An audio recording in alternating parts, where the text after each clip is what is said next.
All right, good afternoon. My name is Jack Wampler, and today I'm going to be talking about ExSpectre and hiding malware in speculative execution.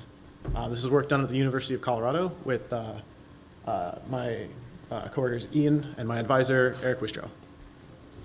Where's the? Okay, so previous work in speculative execution has been focused on exfiltrating information from secure processes. This work is going to try and do something different. We're going to try and hide arbitrary computation using speculative execution. And this is going to be useful for white box environments or for malware. So we'll start with a little bit of background on speculative execution and Spectre. We'll talk about the threat model and the architecture that we adopted for this work. And then we'll talk about some of the fundamental limitations that we had to answer along the way. We'll talk about some of the tricks that we used to get around or supplement those limitations. And finally, the system that we built on top of those features. All right, so speculative execution. This is a really common pattern in programming and processors. So there's a bounds check. There's a bounds check, a branch based on a condition, and if that condition is met, a small code segment is executed. If it's not met, then we don't execute that code segment. However, if your processor doesn't know how to resolve this condition, if it doesn't have values available, it will try and guess to keep its resources being useful. If it guesses correctly, then it has won. You've gained a decent amount of performance, and you don't have to redo any work.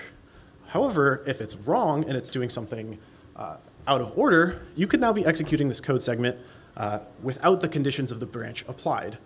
This is only for a short period of time, though, and the results of that computation will be rolled back. In this example specifically, you would be doing an out-of-bounds array access, loading something into cache that shouldn't be there.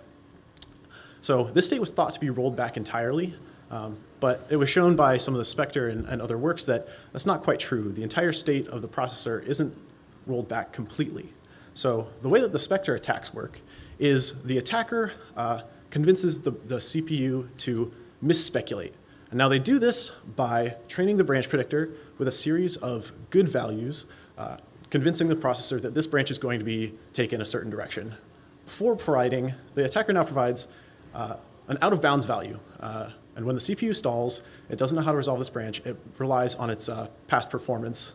So it will execute inside this code segment and make some out-of-bounds access. So now, instead of accessing our array, we're accessing our very secret password here. And the attacker can use that, bring it into cache, and change the state of the processor in a way that it's not rolled back when speculative execution ends.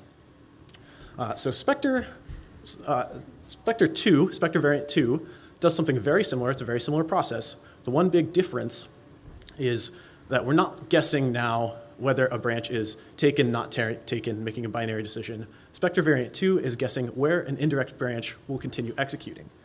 So it's kind of the difference between like an off by one error and a return to libc attack, where now anything that's executable in this process could be where we're jumping to speculatively. And again, it will be rolled back, but Spectre has used this to leak information from secure parts of processes. Now, we're going to do something slightly different with this same primitive. We're going to try to hide arbitrary computation. Hiding computation. So, current malware does things like packing, encrypting to hide what it's doing, hide its fingerprint. But this can be undone using traditional debugging techniques. It might take a lot of work, but it could be done. Also, current malware uses triggers and red pills to try and control the environment that it is executing in. But again, analysis can identify what these conditions are and apply those to the execution, get the malware to perform the behavior that it's hiding. So our work is going to try and rely on speculative execution to make this difficult. We're going to try and force any would-be reverse engineer to precisely model the speculative state of the processor to find out what the malware is doing exactly. So the threat model that we adopt has the attacker being capable of installing a binary on the target machine and influencing a trigger program. On the flip side, A reverse engineer can use any current modern debugging techniques. They cannot, however, introspect on the speculative state of the process. So this means that they don't have any special access to the state of the branch predictors or the instructions that are run speculatively on the processor.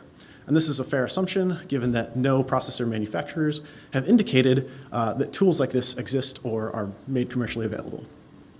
So because of this, an analyst is not able to run the trigger program. And we assume this because they can't identify the conditions under which this malware would be activated. So there's two pieces to the architecture that we've developed. The first is the trigger. And the trigger has one responsibility, and that responsibility is training the branch predictor. So it does a series of indirect jumps in a specific pattern, or in any pattern really, and then makes a jump to a target address. The second piece is the payload. The payload program matches that same pattern of indirect jumps and then stalls itself and allows the processor to speculate from that point. And the training that the trigger has provided convinces the processor to speculate to a controlled place in our program. And at that spot, we place a small gadget that's going to do partial computation, or a small computation, and produce a partial result, which we can report back through the cache to the process. And in this way, we can hide the computation. So the first question that we had to ask is, how much work can be done speculatively? What is our window of opportunity for speculation? So we designed an experiment to answer this question, and it starts with the same architecture. We have our trigger training the branch predictor, and our payload following that same process, and then stalling. And when it stalls, the processor will direct it to the controlled address where we've placed a gadget. And this gadget performs a pretty simple task. It does a series of instructions before executing a cache side channel to try and report some signal back to the process and say, hey, I made it, we completed this gadget. And what we'll do is we'll vary the number of instructions in this gadget. So if it's a short number, we'll reliably hit that cache side channel. We'll constantly see that signal. But as we grow that number, eventually we'll fall off the end. You'll no longer see the signal, and we found the limit for the window that we have. This results in a graph that looks something like this. And the first thing you'll notice here is that not all instructions have the same limitations. For simpler instructions, the limitation that we've identified is the reorder buffer. The blue graph here measures the reorder buffer of the processor that we were testing on using an experiment designed by Henry Wong. And you'll notice that for no-op and exchange and other no-op idioms, it fills exactly to that limitation for the reorder buffer. For more complex instructions, the limitation is different. One of the limitations that we've identified is the duration of a cache miss. And this is kind of an artifact of the way that we stall the processor when we speculate. So to stall the processor, we often use a cache miss, a load for something out of cache. The processor doesn't know how to resolve a branch, so it will guess. So we're racing against that cache miss constantly. If that cache miss resolves, we're no longer speculating. And a cache miss is in the order of 300 to 700 cycles. So that is kind of the hard cycle limit that we have when we're executing speculatively. So the two main limitations that we've identified are the cache limit based on cycles and the reorder limit based on micro-ops. These aren't the only limitations. There are other complications based on, for example, execution port contention. But on the whole, we can execute on the order of 100 to 150 instructions. So the next question we asked is, what kind of work can gadgets do speculatively? What sort of instructions can we execute? Control flow, logical, and arithmetic instructions, absolutely. These are highly optimized. We can do these speculatively. Surprisingly, hardware-accelerated AES instructions are possible, and this is great for us. Loads for things in cache, absolutely. These are highly optimized as well. Loads out of cache we can do also in a slightly roundabout way. So, like I mentioned, we're racing against load for something out of cache for speculation to terminate. And if we issue another load for something out of cache, it's not likely to beat that original load. However, even if speculation terminates, the load isn't canceled. So if we come around another time and we speculatively issue the same load, it's now a load for something in cache, and we can do that. We can't do stores. This would change the correctness of the process if it wasn't rolled back, so that has to be discarded. Similarly for syscalls, this would change the behavior of the process, and syscalls are also really heavy, so we can't do these from the speculative world. But we do need a way to do those things, because they're important for arbitrary functionality. So we use our architecture here, our trigger, which is training the branch predictor, and our payload, which is receiving that training and then stalling and speculating to the gadget. The gadget has access to the data and the state of the process. And what we're going to do to achieve that extra functionality is we're going to add a small emulator. So now the speculative gadget can derive instructions and pass them back through the cache side channel so that they can be executed by this emulator in the real world, giving us the ability to have a speculative gadget driving execution capable of doing syscalls and stores and all those things. All right, so that's a lot about payloads, but now we need to talk a little about triggers. So what we started with was the indirect branches like the Spectre variant 2 work.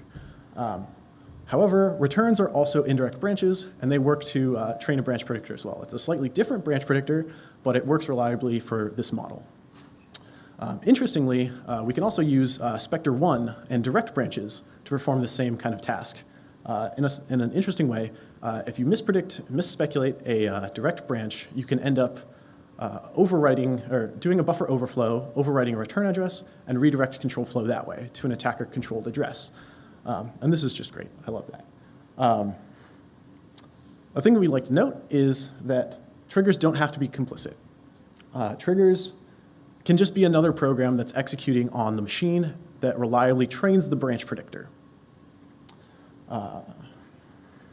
Another interesting thing that we can do using triggers is nest speculation. If your processor is already speculating, it's made it to a branch, it didn't know how to resolve it, so it made a guess, and it makes it, it comes across another branch that it doesn't know how to resolve, it's happy to keep guessing. It will guess again, it comes to another branch, it will keep guessing. And we didn't find any limitation on the number of times it will nest speculation other than the speculative window that we identified before. So this essentially creates a covert channel through the branch predictor between these two processes. And one way that we make use of that is to do decryption. So what we're going to do is we're going to have the trigger make a pattern of jumps. Speculatively, it's going to do its pattern of jumps and then make a couple extra jumps to train the branch predictor. And then in the payload, we're going to make ourselves susceptible to those jumps and build up a key in memory speculatively. So this key never exists in the memory of the process non-speculatively. It's only there when we're speculating. And we use that for decryption, decrypting a piece at a time incrementally out of an encrypted blob. All right, so the system that we built on top of these pieces looks something like this. We had a benign remote trigger, which was OpenSSL, that the attacker could provide packets to on an uncommon cipher suite, such that when it does the key exchange, it runs a predictable path of branches, training the branch predictor. Our payload mirrored those branches and speculated to a decryption gadget, which would decrypt incrementally one instruction at a time from an encrypted binary that we wrote to pass to our custom emulator. And when the trigger was present, when the trigger became present, this would quickly launch a reverse shell based on the program that we had implemented for our custom emulator. If the trigger was not present and an analyst were to be looking at this sample of malware, what they would see is that an emulator does exist here. And this process is probing its cache continually. So it's not trying to be sneaky. But what it is doing is it's hiding its functionality. The analyst is not going to be able to tell exactly what is going on here because they don't have access to the key that's shared through the branch predictor. And they don't have access to exactly what the entry points or gadgets are. Gadgets can be hidden in dead code. They don't have to be on any path that's ever executable in the program, or they can be hidden across instruction boundaries. All right, so let's talk a little bit about the defenses for Spectre. Current Spectre defenses are pretty insufficient for this model for a pretty simple reason is that they're not designed to stop a process from speculating. They're trying to protect processes because they want to keep speculation. Speculation is a huge performance gain, so most of these defenses are opt-in They want developers to include compiler options, or they want developers to clear branch predictors before sensitive parts of code, but they're not designed for someone who can just opt out of those options. So we've been able to demonstrate that it is possible to hide malicious functionality in speculative execution, and it's going to be very difficult for a reverse engineer to tell exactly what this process is doing. And using this, we implemented a reverse shell with the support of a small emulator, and this can be triggered by other benign programs on the machine, or a remote attacker, or even input data depending on the sample. And at this point, I'm happy to take your questions. So thank you for your time.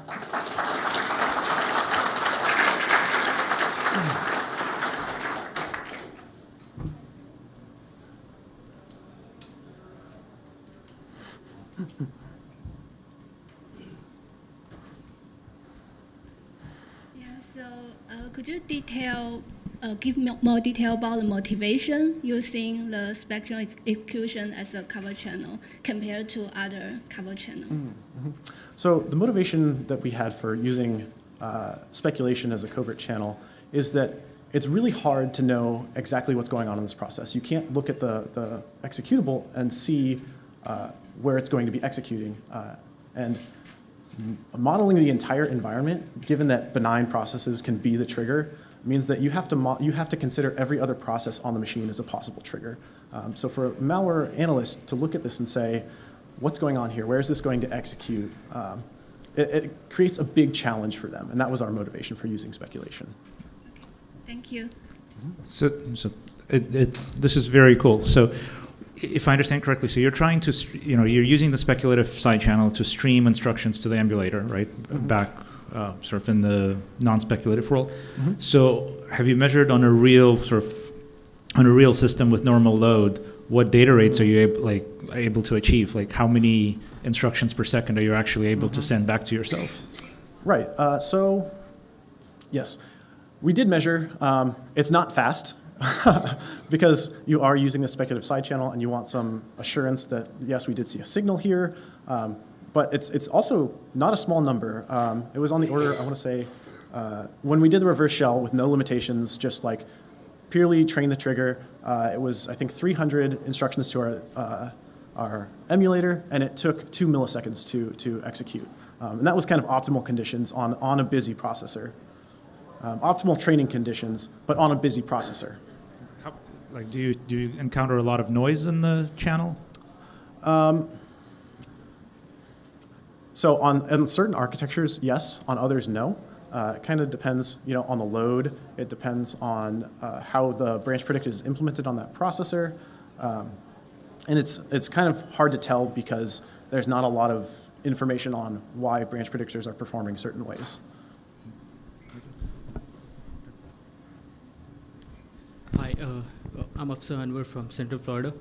So do you think IoT malware authors can leverage this so that, do you think this can be done with IoT malwares to for evasion?